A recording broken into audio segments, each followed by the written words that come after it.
शिव के त्रिशूल से बचोगे, विष्णु के चक्र से बचोगे, इंद्र के वज्र से बचोगे, जम के दंड से बचोगे, लेकिन पंडित के शराब से, पंडित जी के शराब से न बचोगे, लकड़ी लेखन धो धो जड़ जाओगे। तो 712 में हार गए, 1026 में हार गए, 1193 में हार गए, 1526 में हार गए, देश गुलाम हो गया, देवी देवता लूट गई, बहू बेटी लूट गई, मार के सब देवी देवता को ढा करके ले गया गजनी।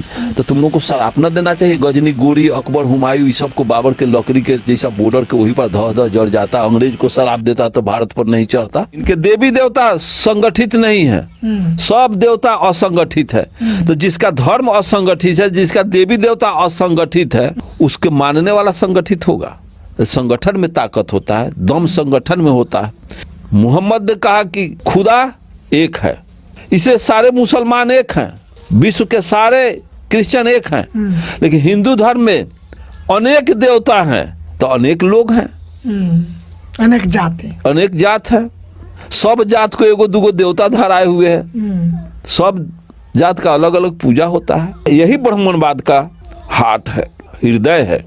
देवी देवता, धर्म, जाति, व्यवस्था, हिस्ट्री प्रमाणित करता है। इसमें किसी का लेकिन किंतु मगर परंतु नहीं चलेगा।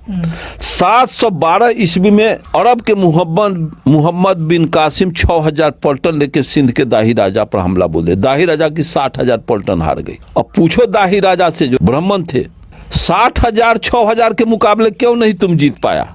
कोयरी कुम्हार चमार दुसाद का तुम हरा दिया तो बहादुर बन गए। तो बहादुर था तो 6000 का मुकाबला क्यों नहीं किया?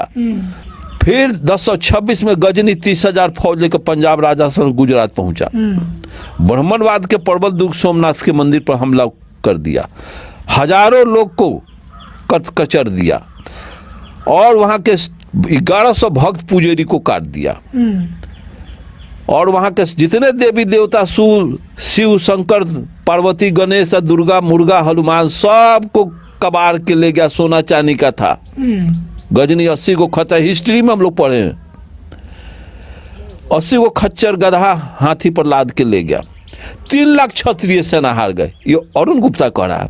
हिस्ट्री उठाकर देखो, मैं पढ़ा हूं। अगर नहीं पढ़ा हूं, अगर चैलेंज करते हो तो लाओ हिस्ट्री, मैं बताता हूं। फिर 1193 में गोरी के 12,000 फौज के सामने पृथ्वीराज चौहान के 80,000 फौज धूल चाट। उस समय तुम बहादुर था तो क्यों नहीं उसका मुकाबला किया मुगल का?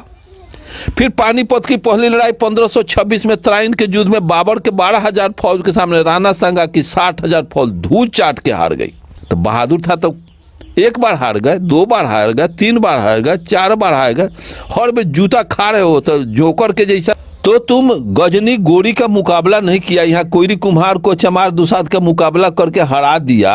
अंग्रेज जब जुतियाने लगा तो तुम्हारा शराब नहीं था। गजनी गोरी जब काटने लगा सोमनाथ के मंदिर पर तो ब्राह्मण का शराब भुला गया था का? शराब न देना चाहिए कि सब उस बॉर्डर के उसी पार लकड़ी लेखन धो धो जड़ जाता। तुम शराब वरदान की बात कर रहे हो तो तुम्हारा शास्त्र कहता है कि शिव के त्रिशूल से बचोगे, विष्णु के चक्र से बचोगे, इंद्र के वज्र से बचोगे, जम के दंड से बचोगे, लेकिन पंडित के शराब से, पंडित जी के शराब से न बचोगे, लकड़ी लेखन धो धो जड़ जाओगे। तो 712 में हार गए, 1026 में हार गए, 1193 में हार गए, 1526 में हार गए, देश गुलाम हो गया, देवी देवता लूट गई, बहू बेटी लूट गई, मार के सब देवी देवता को ढा करके ले गया गजनी। तो तुम लोग को शराप न देना चाहिए। गजनी, गोरी, अकबर, हुमायूं, इस सबको बाबर के लकड़ी के जैसा बॉर्डर के वहीं पर धह धह जड़ जाता। अंग्रेज को शराप देता तो भारत पर नहीं चढ़ता। तो शराब तो नकली चीज है, झूठी बात है। शराब से तो किसी का कुछ होता नहीं।